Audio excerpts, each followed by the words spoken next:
ఇప్పుడు అందరికీ డౌట్ ఏంటంటే, సరే భుజం నొప్పి వస్తుంది. నేను ఎప్పుడు డాక్టర్‌ని కలవాలి? లేదంటే జస్ట్ 4 టాబ్లెట్‌లు ఏస్తే సరిపోదా అంటే, ప్రాబబ్లీ సరిపోద్ది.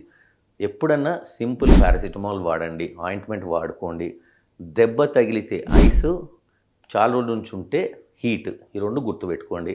ఈ చేసి సింపుల్ బామ్ రాసుకోండి. గట్టిగా పిసికియటం, మర్దనలు చేయటం అట్లాంటివి చేయకూడదు. ఎందుకంటే ఫ్యూచర్ ప్రాబ్లమ్స్ వస్తాయి. సో ఫస్ట్ ఒక 1, 2 డేస్ చూస్తాం. సింపుల్ టాబ్లెట్స్, ఆయింట్మెంట్ సెట్ అవుతే ఎక్కడికి వెళ్ళే అవసరం లేదు. నొప్పి పెరుగుతుంది, ఏదైనా మూవ్‌మెంట్ తోటి ఇంకెక్కువ అవుతుంది అంటే మీ డాక్టర్‌ని సంప్రదించండి. సింప్లెస్ట్ థింగ్ ఒక ఎక్స్‌రే చేస్తారు.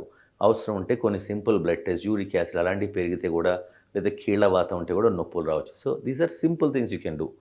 అదే కొన్ని సార్లు ఇంజురీస్ అయిన తర్వాత ఎక్స్‌రేలో ఏం కనబడట్లే. అశ్రద్ధ చేయొద్దు. ఎంఆర్ఐ అనగానే అమ్మో అనొద్దు.